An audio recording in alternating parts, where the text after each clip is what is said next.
Hello students, you are again welcome in the Shardabai Pawar Mahila Mahavidyalaya in our lecture number 8 of some basic concepts of chemistry. पुन्हा एकदा मी तुमचं आपल्या महिला महाविद्यालयामध्ये स्वागत करतो आणि आपण 8 नंबरचं लेक्चर सुरू करतोय आता some basic concepts of chemistry या चॅप्टरचं.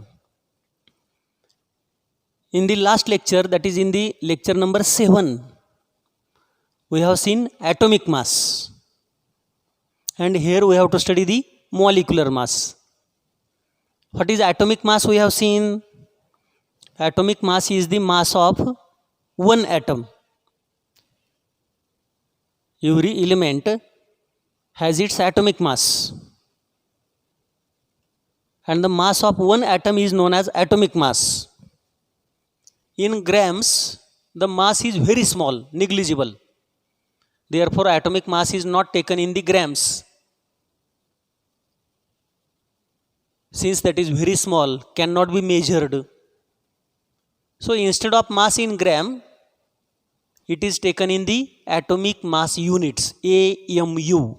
In the year 1961, that concept we have seen. In the year 1961, universal method is developed. Here the mass in AMU is considered. Atomic mass unit is considered. That is also known as Dalton, or that is also known as U, unified mass. U means unified mass. So what is that unified mass? The standard used is carbon-12 isotope, which has assigned a perfect value of 12.00000 atomic mass unit, and in relation to carbon-12 isotope of mass 12, all other elements have given the mass, and that is known as atomic mass. What is average atomic mass also we have seen. Average atomic mass is taken because elements occur in more than one isotope. Their percentage is considered to be considered, and average atomic mass is calculated. तर त्या लेक्चरमध्ये मी तुम्हाला काही calculations दाखवले बघा.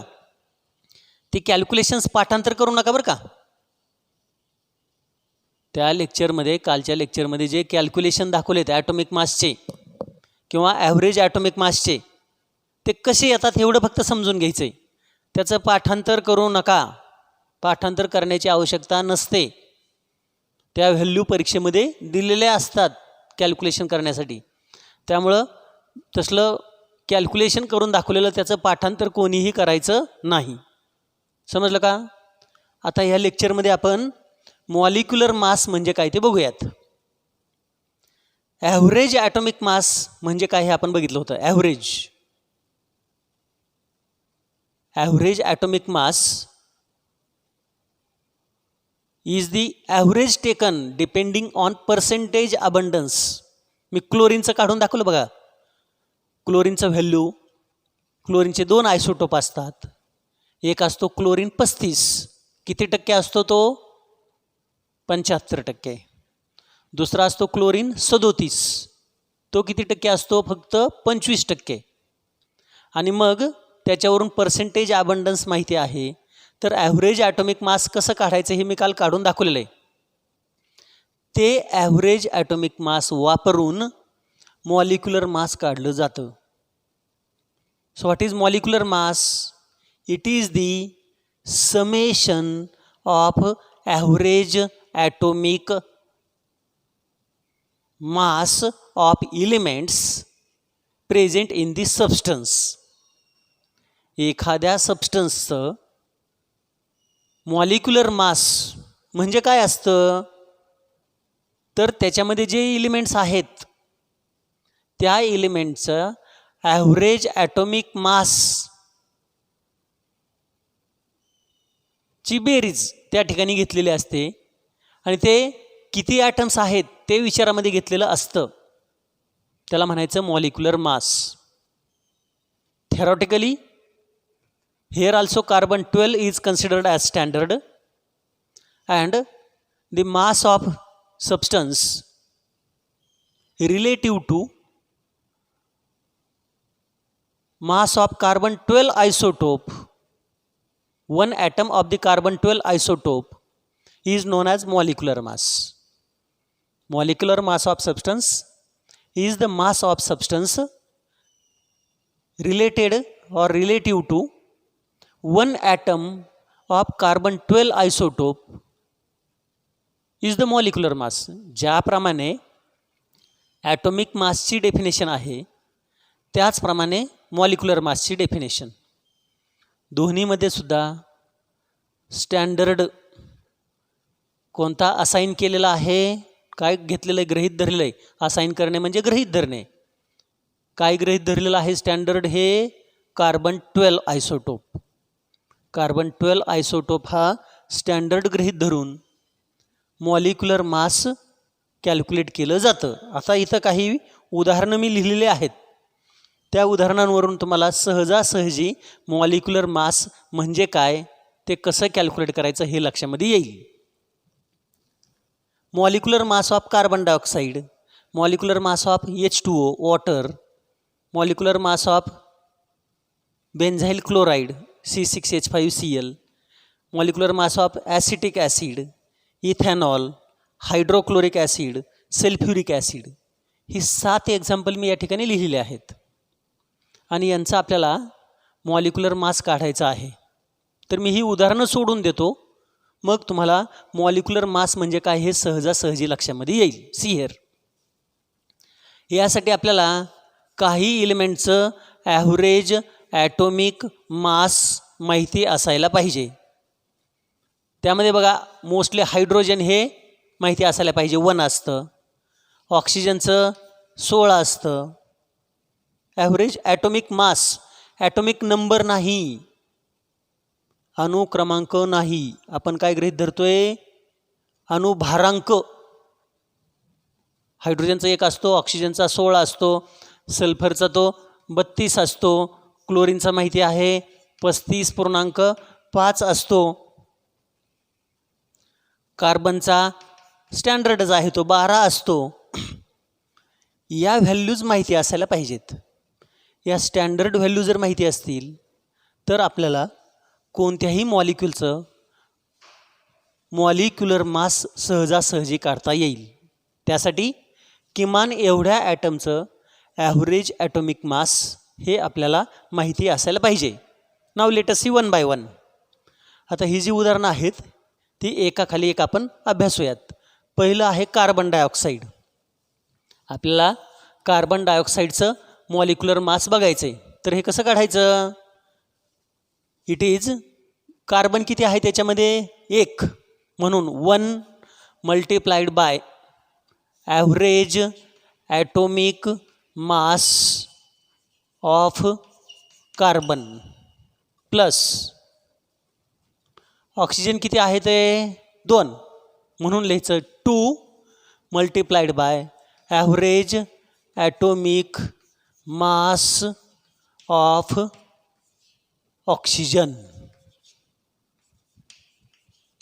आता फक्त substitution करायचं. बघा 1 multiplied by average atomic mass of carbon किती आहे कार्बनचं? 12 plus 2 multiplied by average atomic mass of oxygen. How much is for oxygen? 16. So this is 12 plus this is 32. It comes equal to 44. Therefore, molecular mass of carbon dioxide is 44. समजते का? Molecular mass काढण्यासाठी आपल्याला काय माहिती असायला पाहिजे? मग average atomic masses. Average atomic masses या एलिमेंटचे जर माहिती असतील तर आपल्याला मॉलिक्युलचे मॉलिक्युलर मासेस काढता येतात. त्याच्या पुढं दुसरं वॉटर. दुसरा सबस्टन्स घेतो मी, वॉटर. ह्याचं मॉलिक्युलर मास काढायचं आहे. कसं काढणार?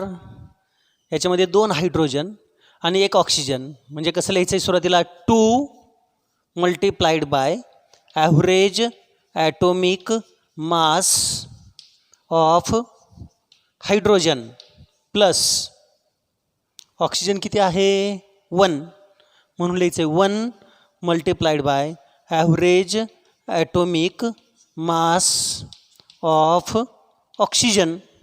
आणि आता किमती टाकायच्या 2 गुणिले 2 into average atomic mass of hydrogen किती आहे 1 plus 1 into average atomic mass of oxygen किती आहे 16.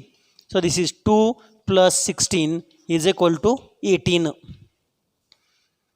अशा प्रकारे वॉटरचं मॉलिक्युलर मास कॅल्क्युलेट करता येईल.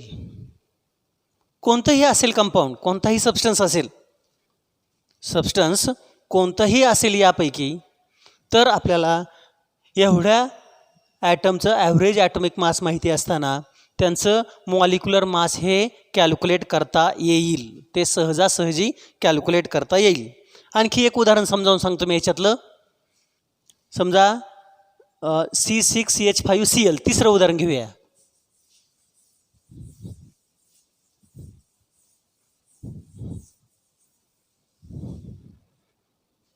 तिसरं काय आहे ते C6H5Cl बेन्झिल chloride.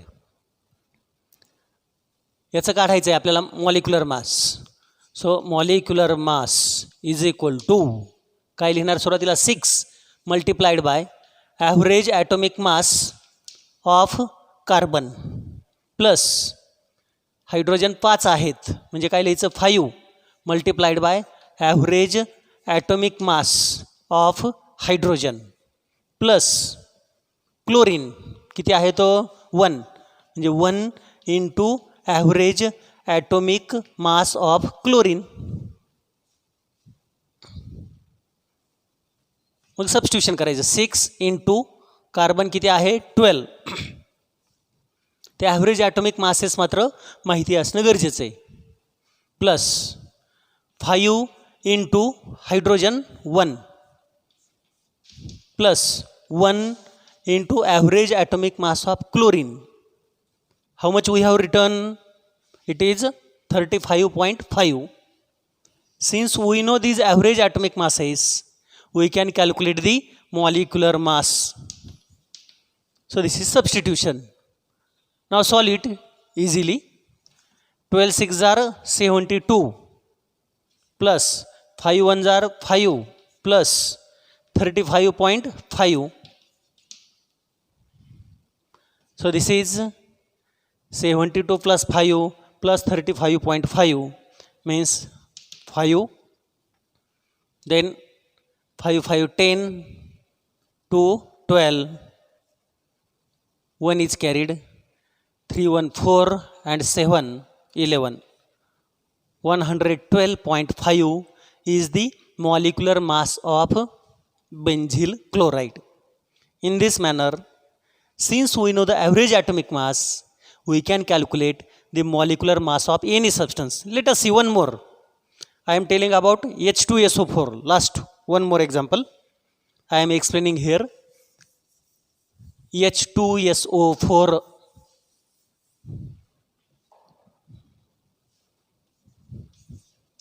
Sorry, 7 number. Calculate the molecular mass. This is equal to hydrogen how many 2. So 2 multiplied by average atomic mass of hydrogen plus how many sulfur 1. So 1 multiplied by average atomic mass of sulfur plus oxygen 4 multiplied by average atomic mass of oxygen. Now substitute the values. 2 into 1 plus this is 1 into sulfur 32 plus 4 into oxygen 16. So 2 plus 32 plus 64.